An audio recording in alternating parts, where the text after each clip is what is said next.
मिहिर ने तुलसी के बारे में सोचा कि मैंने आखिरकार अपनी बीवी को पहले क्यों नहीं रखा काम पर। जी हाँ दोस्तों, आपका फेवरेट शो क्योंकि सास भी कभी बहू थी के कल के एपिसोड में हमने देखा कि यहाँ पर तुलसी अब आ चुकी है फॉर्म में, जहाँ पर वो ऑफिस में समझाते नजर आती है ऋतिक को कि संडे को भी काम होगा और यहाँ वर्कर्स को बुलाना है, उनको एक्स्ट्रा पे भी देना है और यहाँ अगर कोई मशीनरी खराब हो तो यहाँ कोई होना चाहिए कि वो सारे ठीक करे। तो ऐसे में यहाँ ये सब देखकर मिहिर चौंकता है और बोलता है काश कि मैं अपनी बीवी को पहले ही काम पर मेरे साथ रखता। तो यहाँ पर जो नोइना होती है ये सब देखती है और उसे कहीं ना कहीं जलन होती है। यहाँ पर नोइना बोलती है कि संडे को वर्कर को बुलाना सही नहीं होगा, वर्कर भी चाहते होंगे कि उनको ऑफ चाहिए संडे को। ऐसे में मिहिर बोलता है कि नहीं, अगर हम लोग संडे को नहीं बुलाएंगे तो हमारा ही लॉस है। दूसरी तरफ हम देखेंगे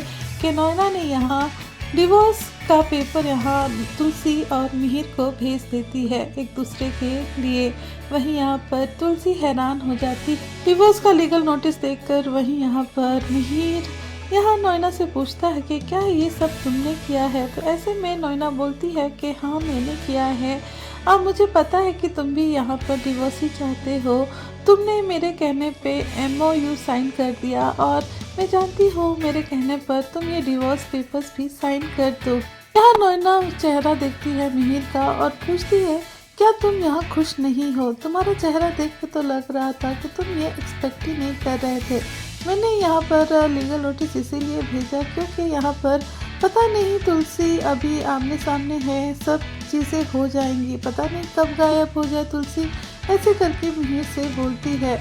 वहीं यहाँ पर मिहिर यहाँ नोइना की तरफ गुस्से से देखता है और नोइना बोलती है कि मुझे लगता है नहीं है कि तुम यहाँ डिवोर्स चाहते थे। तो ऐसे में यहाँ नोइना क्वेश्चन करती है मिहिर से, तो बहुत देर बाद बोलता है कि हाँ ऑफ कोर्स मुझे ये डिवोर्स चाहिए था। ऐसे में दूसरी तरफ हम देखेंगे कि तुलसी को भी ये देखकर काफ़ी ज़्यादा सदमा लगा है। दूसरी तरफ यहाँ तुलसी ऑफिस में बैठकर काम कर रही हो। यहाँ पर मुन्नी भी आई होती है तुलसी के बुलाने पर, जहाँ पर मिताली देखती है मुन्नी को तो वो अपने में बड़बड़ाती है कि ये सर्वेंट कहीं भी आ जाती है, अभी तो मैं इसको मज़ा चखाती हूँ। ऐसे में आती है मिताली मुन्नी के पास और बोलती है कि तुम भी अब भी मुझे अपने मेड की तरह वाइब करती हो क्योंकि तुम में वही मुझे अब तक दिखता है। तो ऐसे में यहाँ पर तुलसी जवाब देती है मिताली को कि तुम ऐसे कैसे बात कर सकती हो, ऐसे नहीं तो फिर उसका ओहदा का तो सम्मान दो। ऐसे में तुलसी यहाँ मुन्नी से बोलती है कि जाओ उसे मिताली को समझाओ। ऐसे में यहाँ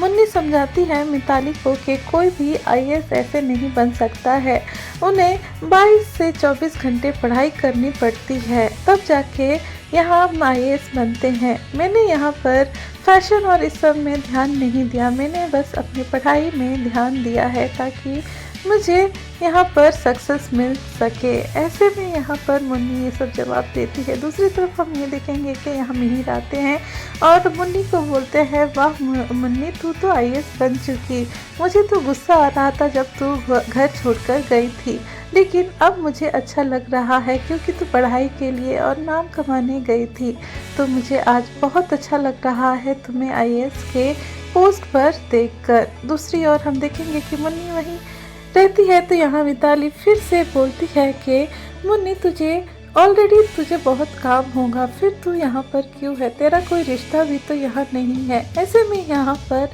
मिहिर बोलते हैं कि तुम ऐसे कैसे बात कर सकती हो किसी से, तुम्हें अपना सोच समझकर बात करना चाहिए। यहाँ पर तुलसी बोलती है कि वो मुन्नी मेरी बेटी है और बेटियों को बुलाया जाता है जब भी कोई शुभ काम होता है।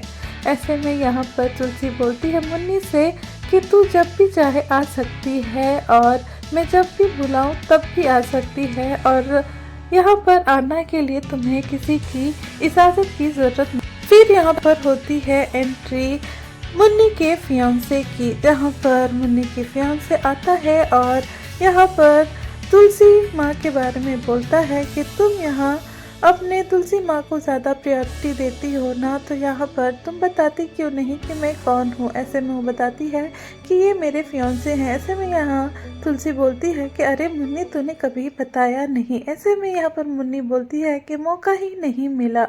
ऐसे में सारे लोग यहाँ पर आशीर्वाद देते हैं, मुन्नी को कॉन्ग्रेचुलेट करते हैं। यहाँ नहीं रुकती और यहाँ पर वो फिर से मुन्नी के पास आती है और यहाँ पर अपने हस्बैंड ऋतिक से बोलती है कि तुम इसे कॉन्ग्रेचुलेट नहीं करोगे। ऐसे में ऋतिक यहाँ कॉन्ग्रेचुलेट करता है और उसे बुरा लगता है कि किसी टाइम में वो उसकी गर्लफ्रेंड थी। दूसरी तरफ हम देखेंगे कि यहाँ पर होती है, फिर हम देखेंगे कि परी अपने ड्राइवर का इंतज़ार करती है, जहाँ से अजय भी वहाँ से पास हो रहा होता है स्कूल के लिए अपने बेटे को सनी को लेने के लिए। तभी यहाँ पर देखता है कि परी यहाँ पर रुकी हुई है। ऐसे में वो उतर कर पूछता है कि तुम क्यों यहाँ पर ऐसे खड़ी हो। तो यहाँ पर परी बताती है कि वो ड्राइवर के लिए रुकी है, अभी तक पता नहीं ड्राइवर भैया क्यों नहीं आए। ऐसे में यहाँ पर अजय बोलते हैं कि तुम मेरे कार में आ जाओ, हम चलते हैं। तो ऐसे में यहाँ पर परी थैंक्स बोलती है। तो यहाँ पर अजय बोलता है कि तुम हमेशा मुझे थैंक्स क्यों बोलती हो हर बात के लिए। तो यहाँ पर